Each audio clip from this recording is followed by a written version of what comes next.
used to think silence was peaceful. Then my mom fell into a coma, and silence became the loudest sound in the world. Everything just kept piling up. And worse, it was just the two of us. No rich dad, no secret inheritance, no billionaire auntie waiting to adopt me and fix my life. I tried to stay strong, but when the nurse gently reminded me again that we still had unpaid bills, something inside me finally cracked. I just nodded, locked myself inside the restroom, and finally broke down. I had already sold almost everything I loved. My iPad, my sweatshirts, even the tiny cute things that used to make me happy. What else was I supposed to give? My hair, both of my kidneys? I had almost lost hope. Please, I'll do anything. I'll study harder. I'll stop complaining about homework. Okay, maybe not completely, but I'll try. I won't even call the mean girls at school ugly goblins anymore. Just, please, I need a miracle. Just then, I heard a calm woman's voice speak. If you want a miracle, then look up. Wait, like treasure? You are reading it right. A special treasure awaits you. Is this a prank or something? Hello? I slowly turned around, expecting a hidden speaker or a hospital ghost with good acoustics. But there was nothing. I did not just hear a bathroom wall answer me. The wall did not answer you. I did. This is stress. People cry too hard and start hearing things, so this is totally normal, right? Just then, an arrow beneath the message suddenly started glowing. First I'm hearing things, and now I'm seeing things? What's happening? Believe your own eyes. Only that which you see is true. What is unseen is but an illusion. Okay. Let's say I believe you for 3 seconds. So, are we talking about gold? Money? Something that I could sell for millions? Because I don't need some riddles right now. I need some miracle, or at least some actual cash. Or some treasure valuable enough to change your fate. Whether it becomes salvation or disaster depends on who finds it first. And right now, you're already running out of time. Out of desperation to save my mom, I eventually gave in. I followed her out of the restroom, through the hallway, and toward the exit while she narrated every tiny step like a freaking GPS. Continue forward, and please do not look suspicious. Proceed to the exit. Step over the small crack. Avoid the wet spot. Lift your foot slightly higher. There is an unpleasant object 2 centimeters ahead. I stepped down, and my whole body froze. Oh, my apologies. I meant there was an unpleasant object 2 centimeters ahead. Too late. Soon, we reached a narrow alley between 2 old buildings. Miss, are you sure this is the right way? The path continues forward. Though I understand your hesitation, narrow passages often awaken the mind's instinct for danger. However, if treasure were always placed in bright, comfortable places, far few people would learn anything from searching for it.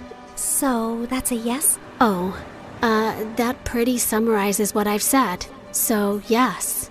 I finally stepped into the alley, and thankfully it was only normal scary and not dangerous and life-threatening scary. Just then, everything went silent all at once. Even the dramatic pigeon on the street shut up. Miss Lady Voice? Hello? Are you still here with me? Don't worry. I'm here. Just keep walking. Do not turn back yet. Step back and just breathe slowly. I only asked if you were there. And I answered with additional guidance. The alley stretched longer than it should have. Soon warm wind rushed past me, and when I looked back, the alley was gone, and I was now standing in an open field under a bright blue sky. Holy yummy cheese balls! Did I just teleport to another place? I also noticed a small glowing orb floating in front of me, shining softly like a tiny star. Yes, you have arrived in Mondstadt, the city of freedom, a land of wind, songs, nights, and many stories carried through time. I realized that the glowing orb pulsed when the voice lady continued yapping. So that meant her voice now had some sort of a body? So you mean I'm not somewhere in Europe and not dreaming? Yes. This is not Europe, nor is it a dream. A world with its own laws, gods, stories, wounds, and miracles. Why am I exactly in this unfamiliar land? I just want my mom to wake up. Then keep walking, Sabrina. The treasure hunt begins here. Fine. If this treasure can really give me a miracle, then lead the way. Watch out! Explosive encounter highly likely nearby. Explosive what? Just then, a loud boom suddenly echoed from somewhere near the trees, and a tiny red figure then burst out from behind a bush. Ta-da! Klee is here! Spark Knight of the Knights of Favonius. She is known throughout for her enthusiasm, remarkable explosive talent, and a long history of incidents that are best described as energetic. Sorry about that. Klee was only doing a little fish blasting. Well, maybe not a little, but the fish tastes so good, so Klee thinks being grounded for a day is worth it. Anyway, are you here for the treasure hunt? You know about that? Uh-huh. Miss Nicole told Klee. She said a dear traveler named Sabrina would arrive. Wait, you can hear her too? And she actually has a name?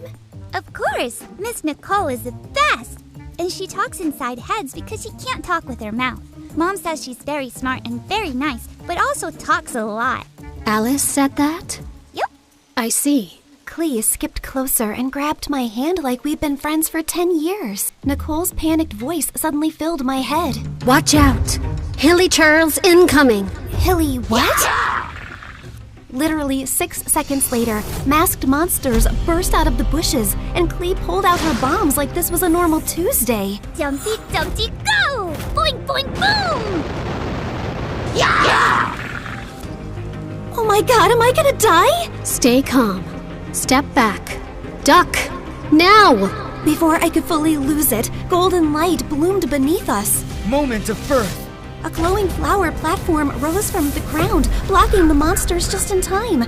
Then a calm boy appeared above us and landed lightly. Mr. Albedo, you came! Klee knew you would. I heard explosions nearby and thought it would be wise to investigate. Finding Klee here confirms my hypothesis. Sabrina, this is Mr. Albedo. He's like my big brother, and he's super smart. Nicole quickly explained that Albedo was the chief alchemist of the Knights of Favonius, and that his knowledge of ancient mechanisms would be very useful for our treasure hunt. Klee is my little spark knight. I need to keep her safe and sound. Besides, investigating the unknown is certainly my thing, so count me in. Well, I guess the more the merrier.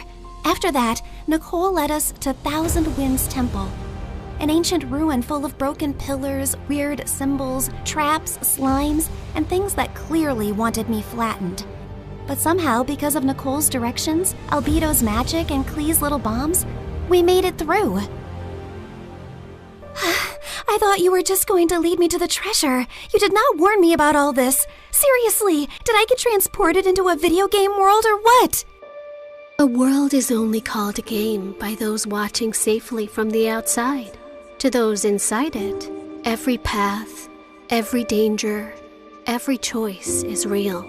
Wow, that was beautiful, but also very unhelpful. Then allow me to be more direct. Keep moving. Something larger is approaching. Larger? Just then, the ground shook. From the dark corners of the ruin, 2 giant metal monsters slowly woke up. Please tell me those are statues. Please. Unfortunately, no. Those are ruin guards. Ancient machines built for battle. And judging by the glow in their eyes, they have already identified us as a threat. Before I could pee my pants, someone crashed down from a broken wall and stood between us and the machines like a walking shield. One swing sent a ruin guard flying back like a stupid little tin can. Whoa, this guy looked like he could punch a mountain and the mountain would apologize. Uncle Varka, you came! Klee knew you would. Now the big metal meanies are in trouble. Ah, the almighty Knight of Favonius to the rescue. How timely. Ha! Miss Nicole! Didn't expect to find you leading children into ancient ruins. And I didn't expect you to enter by jumping from a wall. Yet, here you are. Fair enough. When the coast was finally clear, Albedo calmly stepped toward the broken machines and found a small glowing fragment inside them. The moment he lifted it, the air around us shimmered. The first clue has awakened. First clue? Nicole's glowing orb rose into the air, stretched like a flower opening, and became a beautiful woman. Well, There you are. I was wondering how long you plan to stay as a floating light. Wait, you're Miss Voice Lady? You actually had a physical form this whole time? Nicole looked at me, and even though her lips did not move, her voice gently entered my head again. My apologies. Until the first clue awakened, I could only guide you through a small projection of my presence. Now that the path has opened, I can take this form before you. However, for certain reasons, I am unable to speak. This is the only way I can communicate with you. Now then. She continued yapping for 8 more minutes straight.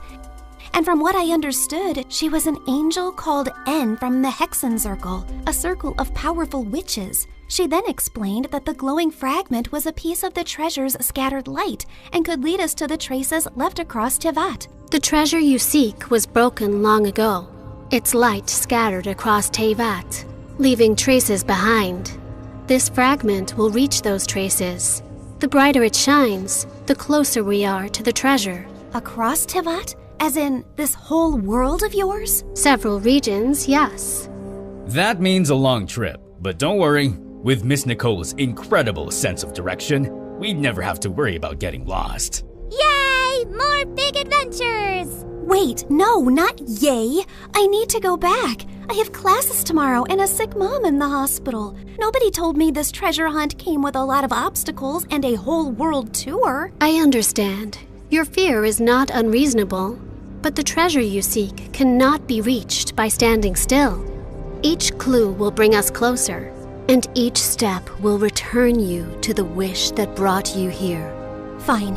For Mom, I would continue this crazy mission. After that, everything turned into the fastest, weirdest world tour of my life. The mute angel continued her directions like an unmutable treasure hunt navigation guide, dragging us across a giant magical map, jumping from one region to another, while I tried my best to stay alive and understand what was actually happening. In Inazuma, the sea was angry, the sky was angrier, and my stomach was fighting for its life. Storms often remind mortals that control is an illusion, and yet... Miss Nicole, respectfully, I'm about to throw up into the ocean. I suggest you give the kid the short version, Miss Nicole. Very well. Storms pass. Thank you. That one helped. In Sumeru, we finally got one peaceful break near a waterfall. Albedo sketched the view. Klee showed me Dodoko, and when she said her mom gave it to her so she would never feel lonely, my chest hurt in the softest way. After our little break, Nicole led us to Natlan, where we were nearly roasted alive.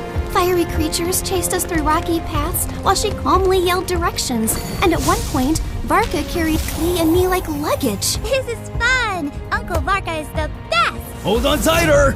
Every trace we followed made the fragment shine brighter. And by the time we reached Fontaine, it was full-on glowing, like it had finally remembered where the real treasure was hidden. Nicole led us beneath the water to hidden ruins, where the fragment pointed us toward the final trace, the one hiding the real treasure. Freaking finally! Soon, we found a mysterious sealed door, and Albedo figured it out like a puzzle in minutes, using one of Fontaine's underwater mechanisms like it was nothing. The sealed door opened, and I thought we had finally reached the treasure. Behind it were more passages, hidden compartments, and even more puzzles. I swear to God, is the treasure shy or what? Ancient civilizations valued protection. Finally, we reached a chamber where a small chest waited on a pedestal. I opened it with shaking hands, but there was no gold, no money, no jewels, nothing I could sell. Inside was just a small, broken, flower-shaped relic. No, we traveled across Teyvat for this? For a broken thing? It is indeed damaged. We can fix this, right? Yes, but not with gold, not with force, not even with knowledge alone. Then how? This relic is a vessel of hope. It reflects the heart's deepest wish. It was never meant to make someone rich. It was meant to answer the part of a person who refuses to give up. I stared at the tiny broken flower and slowly understood. The treasure was never something I could sell to fix my life overnight. It was hope. The one thing I had almost lost in that hospital restroom. Nicole said every region had left something inside me. Courage, endurance, wisdom, strength, and truth. I held the broken relic and thought of Mom's smile, her warm hugs, and the little things she did whenever I was sad. I wish for my mom to wake up. I don't need gold or anything. I just want more time with her. Please. Just then, the relic started glowing. Golden light filled the cracks, and the broken petals slowly repaired themselves until the flower became whole again. You fixed it! The restoration is complete. The way home can now be opened. A portal appeared behind us, and my chest hurt when I realized I was really leaving them. They were supposed to be just my treasure hunting team, but somehow they had become my friends. Klee hugged me first and gave me a tiny Dodoco charm. So you won't forget Klee. Fear doesn't mean you're weak. It means what you're fighting for matters. Always remember that, kid. If fate allows us to meet again, perhaps we could continue this conversation over dessert. You asked for a miracle, but you were the one who kept walking toward it. Remember that too. After a tearful goodbye with them, I finally stepped into the light. When I opened my eyes again, I was back in the hospital restroom. I thought it had all been a dream until I felt Klee's Dodoco charm in my pocket. So it was real. Everything was real. I ran back to Mom's room. The bills were still there. Mom was still sleeping, but I felt different. Scared, yes, but not empty and hopeless anymore. One day, my seatmate was secretly playing some online game called Genshin Impact, and the second I saw her screen, my soul almost left my body. The characters looked way too familiar. And then it hit me. So I was in a game? That night, I downloaded the game beside Mom's hospital bed, and when Nicole's banner finally appeared, I pulled for her. Not gonna lie, I really miss her voice and her endless yapping about lore and random facts. Step into the world of Genshin Impact, the open-world action RPG where you explore, battle, and uncover the secrets of Teyvat across PC, mobile, and console, all seamlessly connected. Experience exciting new adventures in Luna 7 Truth Amongst the Pages of Piranha, featuring powerful new weapons, fun minigames, and exciting rewards to enjoy. Uncover a brand new story chapter in Sumeru. Meet new Wishbanner characters like Nicole, Prune, and Lowen. One afternoon while I was studying beside Mom, her fingers finally moved. Mom? Hey, sweetie. Mommy, you're awake! You're really awake! I missed you so much! And for the first time in a long time, the silence in the room did not feel scary. It felt peaceful at last.